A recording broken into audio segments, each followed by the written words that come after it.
Welcome to the Mountain Man Chronicles, where the spirit of adventure comes alive. I'm thrilled to have you join our journey into the great outdoors. I'm Paul Piazza. I'm your guide through the wilderness and the storyteller behind the Mountain Man Chronicles. I hope you share in our love and appreciation of what this great world has to offer. Here we live in three simple principles: live, learn, and explore. Live, immerse yourself in the thrill of the moment, whether it be overlanding, exploring unique ghost towns, or simply enjoying the serenity of nature. We believe in living life to its fullest. Learn, cultivate that childlike curiosity. Every adventure is an opportunity to learn and discover something new. From overlanding trips to mastering trail navigation, we're a constant journey of learning and growing. Explore. Be comfortable with the uncomfortable. Venture into the unknown. Our chronicles are a testament to the places we've been and the stories waiting to be untold. Join us as we explore the hidden trails to the pristine lakes and the mysterious places this great nation has to offer. And of course, what adventure would be successful without proper planning and the right gear? We'll be showcasing some of the tools of the trade along our journeys. I truly hope you enjoy our chronicles and the journey that my wife and I travel through during our overlanding adventures. Thanks for watching. All my vets that are friends, families, even if I don't know you, thank you for everything that you do. It's been about 2 weeks since I've done a video. Thought I'd just do one to walk around the Mission Overland trailer. I've had it for 2 years. Gonna kind of go over the good, the bad, the ugly of the trailer as we prep for a 1 week trip to go down to Nebraska, follow the Oregon Trail into Wyoming, see some interesting areas. Funny thing is, we've been trying to plan a trip for the last 3 weeks, but the weather has just been terrible. So we're like, yeah, let's just put it off for a little while. So we did, and now we're actively doing it. So that said, this is my Mission Overland trailer, Mission Overland Summit. I bought it in 2021, have now had it for about 3 years. It served me well. I've enjoyed using it on the trails. It's been over some tough trails like the RimRocker Trail. It's been to Moab. It's been all over the place and through some rugged things. There's things I love about it, things I don't care so much about it, and some things that are just at least me scratching my head. And so I'm going to do a high-level overview, and I hope you like today's video. Remember, if you do like it, to remember to like and subscribe. Now, as I mentioned, it's an Mission Overland Summit. Bought it in 2021 during COVID. And, you know, I drove to Montana to Bish's RV to purchase it. They were great to work with. Really did the purchasing went well. And I have a video up here that shows what kind of criteria I use. I like number 3. Those of you who haven't seen my videos before. So, in this, I used my 3 criteria to purchase it. The 3 criteria was, 1 was price, 2 was build quality and, you know, customer complaints, and the 3rd was a dealer network. And they nailed all 3. And I probably would still buy it again. There's some things that I would compare it and shop around. Let's just leave it at that. You know, my wife would like something a little bit more stand-up ready, and there's a few more that have evolved. But if you look at just when things started, Mission Overland was kind of one of the first that you could have a small trailer that you could step in and walk inside. Now, if I had a family of 3 or 4, including like a cannoli or a big dog, and if we ever got another big dog, I wouldn't have chosen this trailer. It's just not enough room in it for that many people. So let's talk about what I absolutely love. The first thing I absolutely love about the trailer is its size. It's small, it's nimble on the trail. I can get it in and out of my garage without any problems, so it allows me to do that. It moves around, so that I absolutely love. I love the compact size, and I love the height. 2 absolute great things. The storage hasn't been too bad. I absolutely love this front compartment up here where I have 2 lithium batteries. I have a Renogy system that I've put in it, and I have solar on the roof, as you can see in the video flyby. I like to be able to store storage on the top here, and in my boxes up front work out really well. You know, so I love that piece of the trailer a lot. I like the pop-up. If it was just me, be fine. Be a little bit more room. That would be an added bonus, but that's okay. I love the shower awning. That's been really handy. The Truma system on this thing rocks. It's one of my favorite things. I've had a lot of water heaters and trailers. This runs the Truma Combi, works perfect for me. I've read recently some people have had some troubles, but Truma's service seems to be working pretty well. So that I really like. The Truma system on this, by far the best water heater and heater combo I've ever had. We really have enjoyed the Truma refrigerator freezer.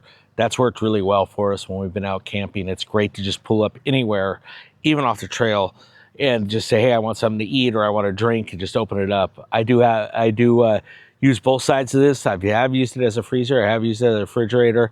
So I do enjoy this refrigerator a whole lot. It's worked really well, and it served us well, continues to perform.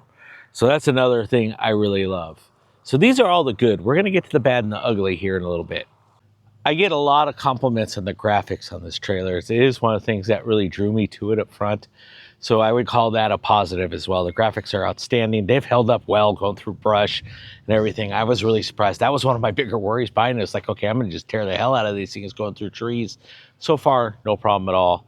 And as far as the Overland Vehicle Systems awning, top notch. I'm a short guy, so I do struggle with opening it sometimes, but it works really well. The 360 awning is freaking awesome.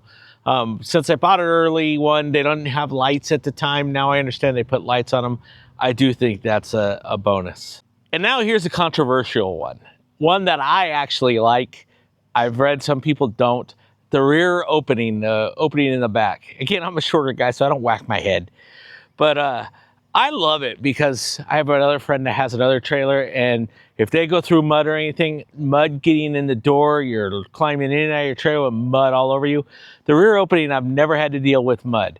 It does open really well. My shocks have held up well. I'm probably gonna need them in another year or so. I don't have any leaks. It's been locking well to date. You'll see there, I added a grab handle so it's easy to close from the inside. I like the rear hatch, for lack of a better term, but because of those reasons. I don't get dirty. Frankly, I can just walk in with the top open in areas like that. Okay, so that was the good. There's a lot of good about this trailer, so I don't want to let the bad and the ugly overwhelm it. Like I said, if I had to weigh it again, it would be on my list of things again, because it has been durable. I've put it through hell, and the Mission Overland trailer has been a good trailer. So these are not complaints. These were things I would add if I was Mission Overland to consider. And a lot of them they've taken care of in the newer trailers. So remember, I bought this early on, and so a lot of them, some of them are taken care of. Some of them, they're not. So now we're gonna go over what I would call bad, and bad being probably not a great term. Recommended would probably be a better term. I just like good, bad, and ugly. It's kind of a Clint Eastwood thing, right? So hold on one moment, we'll take a look at it. All right, so one of the things that I think what I would recommend first off, and I mentioned it earlier, is the front end jack. If I was Mission Overland, why they have such a weak jack that they sell from the factory is frankly beyond me. That was the first thing I added right out of the box was I put a new front wheel jack on it that I knew I could just drag through the mud and work really well. So that would be one of the key things I would say up front. That would be an easy add for them to add, and I would put that in the recommend category. Now, I see a lot of guys right now complaining that their hoses are cracking, but one of the things I would recommend, and it just left me scratching my head, is why they didn't put, if you have dual tanks, why not run us automatic switching dual line? So you could, if you want to do that, if you want to have dual tanks, run it there. So it would also be something to consider to do that. Now, some would say, well, the second tank is for if you want to get out and do stuff like that. I think I've taken mine off twice to use it for my heater. I carry a little tiny jug of gas for that, so that's another recommend. Another recommend is the headroom over the bed is just, I don't know how many times my wife has whacked her head, and it's one of her pet peeves. Why not extend this a little more up at an angle? I know maybe for aerodynamics, but most of us carry some kind of box up here anyways. So why not give it a little bit more headroom and maybe extend the top a little bit? I don't know. Maybe that would give you enough room to have the top pop up all the way. But I don't know how many times I whack my head on that. So that would be a recommend as well. As well as if I'm going through recommend, perhaps shelves in the battery compartment. My battery compartment's a mess right now, but I'll open it anyways. So why not a shelf in there? So as you have the batteries and have everything, you could have a shelf in there to put it in there. You can see I run two 100 amp batteries and areas like that. As well as if I'm doing that, why not run some kind of heat to the battery compartment and seal it off, or move the batteries to the center compartment somehow, so you could have full force season. Because most of us that have these things do take them out in winter, and I do, and especially living here in South Dakota, we get some wicked winters. So that would be another recommendation. I do love the Truma. I do believe it works for heat really well, but you run into batteries. So I had to put some insulated heat blankets on my batteries. So those are two other recommended things. I think more lighting all the way around. As you can see, I had to put an amber thing here on the light. Why not put LEDs that have amber options on it? Can't be that much more to have a multi-switch amber light. And you probably source them from the same company that just make them with dual LEDs and have them work there. So that way you don't have to put an amber filter on it. You can have clear and amber if you wanted something. That would be another recommend I have for it. Again, I have to move my shower curtain back. That would be another thing I'd recommend. I did not get the cabinet option, so I can't really comment on that. That seems like it'd be a good option. I do like the electrical. It works. A recommend would be put a better electrical box in it, because this one has the auto finding for lithium, and it never auto finds anything. Can't even auto find itself out of the garage. So I ended up very rarely using it. I do have it set up now where it finally found them, but we'll see how long that lasts. Another recommend I have is for the axle. I understand why you did it. It makes it flat all the way across. But now with some of the trailers that have the independent axles, I think it's a better way to go, honestly. After taking this thing through the RimRocker and seeing this thing just rattles back and forth on tough trails, and most of the time you're bouncing a wheel off the ground. I think for a true off-road trailer as it's advertised, I probably would not use the timber and axle. I would probably go with an independent. That would be one of the things I would highly make me move away from Mission Overland in the future if I ever decide to get another trailer, which I do. I tend to get rid of them and replace them about every 5-6 years. So I should be coming up in that market in a couple of years. I'd go something without the Timberland. I'd go an independent axle, just because when I go on trails on this thing, it is just, you could see it just bounce from one wheel to the other constantly. And I don't drive fast. I'm a slow driver. I go nice and slow because I've seen too many things happen. So that would be one of the things I would highly recommend. It does its job. I can't say it's a bad axle. I can't say anything negative about it other than the articulation on it sucks, and it does rattle the trailer back and forth. So that is a highly recommend I would have. Another recommend I would have is find a way to put a rear hitch or pull point on this. There's got to be a way in the framing or something that you could do it to figure out a framing. I know you can pull off of the two side jacks and do one strap if you wanted to, but it's awkward as hell to do that if you want to pull yourself out. And I feel I'd be very concerned to put a lot of stress pulling on one of those endpoints, especially if the only thing you have holding it in there is the pin and the jack on the other side. I can't see that being the most safest position to pull the trailer from. Yes, if you use both of them, it would lower the pull on it, but I would think that if you had a center area in there to pull upon, it would be there. That would be a highly recommend. That almost made me not buy the Mission Overland, because I was like, all right, how serious of a overland trailer could they be if they don't have a rear pull point if you get stuck, or if you need to tie the trailer off? And then somebody told me, like, just use the side jacks with a big strap. Yeah, you could, but it just seems like an oversight in my opinion. All right, so that's my recommend list. Like I said, nothing majorly over. These are just little things that I think would make the trailer take the next step up. It probably raise the cost too. So, that said, that the price was part of my decision criteria, so I can understand, especially at the time of COVID.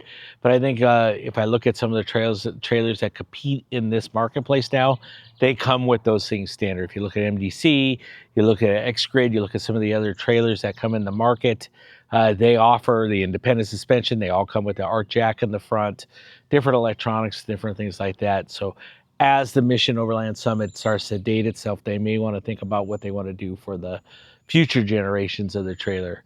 It's still a great trailer. So let's get into the ugly, the things that just really grind at me and make me worry about the trailer for the future. Is the longevity going to be there? One of the things I worry about is my door over time, and I think this has a lot to do with the axle bouncing around. You can see it starting to move up in the bottom. Hasn't leaked or anything, so it hasn't raised me too much concern, but I've been noticing it over the last little bit, starting to move up and down. So that is a concern. Anything, so it hasn't raised me too much concern, but I've been noticing it over the last little bit, starting to move up and down. So that is a concern. And while we're talking about the bad or the recommended, is get rid of this Dometic. Well, I don't even call it a stove. It's like a warming plate. This is a anemic stove at best. If you have any kind of wind, forget it. If you're going to try to cook on it, it's going to burn anything, cook slow. It's just, in my opinion, junk. It really just does not work worth a darn. If I would have known that at the time, that probably would have changed my decision. While I'm at it, this faucet blows. It's just, there's so many other faucets off of Amazon that, yeah, I'm going to go replace it. But if I spent $40,000 on a trailer, I shouldn't feel that I'm going to have to replace the faucet. This faucet is just, it's up there with this. This whole stove seems like an afterthought. Now, again, I did buy it during COVID, so I will say, supplies and things were limited, but they haven't upgraded it, and so it leads me to think that they're going to leave it as is. This whole unit, I love the way it pulls out. I love the access. I love the ability to use it, but the tools in it just are lacking. Makes me worry about the longevity of the trailer. Is I have some separation here because all the rivets in the front popped out. I've since fixed it after using the forums to see how to fix it, but honestly, a 2-year-old trailer that's meant to off-road shouldn't have cracks in what I call the frame. It may not be the frame, but this worries me. It's on both sides. That's also caused some tearing here, which I've been able to cover up. So those two things are just unacceptable for a trailer of this age. It really makes me question the quality of the trailer overall. Now, I've seen some people, they sell a kit to do that, to come in and fix it. I'm going to have to explore the kit. But again, a 2-year-old trailer that's having those problems, that's meant to be off-road, unacceptable. So you see down here, same thing's happening on this side where I have a crack, and that's unacceptable in a 3-year-old trailer. Just bothers me that it has that problem, and it's something I have to worry about. It shouldn't honestly have that problem on a trailer that I bought that's meant for off-road. It should have been tested. Not a fan of the aluminum skid plate either with the pop rivets. I got a pop rivet to take it out, which seems like a big pain in the butt, and all the pop rivets along the front popped out. That's an ugly as well. Every single one popped out of the trail. I have since put 1/2-inch bolts in there and bolted it up. If I ever remove the bottom skid plate, I will go in and put full lock bolts in there and seal them up and go buy some good stainless steel bolts that hopefully won't. I know you're going to have some differences in metals, but it's better than having nothing and have it split apart. In my opinion, that's a bad design. It shouldn't have been. But, small things. Again, at the end of the day, really only two ugly things. The cracking, the part up above, the rear door possibly bending out. I don't know if it has. I've had no leaks, knock on wood. I've had no problems with anything else on the trailer. I actually really like it. It's worked out really well. Would I buy again? As I mentioned earlier, somewhat of a compliment that it would be in one of my lists I would look at to decide whether I wanted to buy a Mission Overland. If it were up to my wife, I don't think she would. I think she'd want to buy something we could stand up in and enjoy a little bit further. So we would look at some of the other trailers. There are some other ones, as I've mentioned. But I do enjoy the trailer. It does what I wanted it to do. It's led me on some great adventures, and it's worth it. So, no big complaints, just little modifications, little things. And if Mission Overland's listening, send me an email. Or I'd love to see everybody's comments below and just understand what their thoughts are about their Mission Overland, what they think of it, and how they like it. What recommendations would you recommend on it for the factory to do to make it a better trailer? Okay, so that's the Mission Overland trailer. the good, the recommended, and the ugly, or good, bad, and ugly for the whole Clint Eastwood theme. If you do find value, please, again, comment. Tell me if you have a Mission Overland trailer, what you liked, what your good, bad, and ugly are. If you're thinking about a trailer, I highly recommend looking at Mission Overland. It's been a good trailer. Now I've had it for 3 years. Dragged it over Moab, dragged it around, been on some pretty tough trails with it. Again, my recommendations are recommendations based on my opinion. Your opinions may vary. The main thing is to live, learn, and explore. So get out there, get out and explore. You don't have to have a trailer to go out and explore. It's a learning experience to go overlanding. I've seen so many things. We've been over the Overland Trail. We've been through the Oregon Trail. We've seen petroglyphs. There's so much to see in this great nation that you should get out there and just learn. And the main thing is don't be afraid to get out and explore. Exploring's so much fun. A lot of times I'll just pick an area, either go solo or go with my wife and go out and explore. Just enjoy it. Thanks for watching. Remember to like and subscribe. I appreciate it. Take care.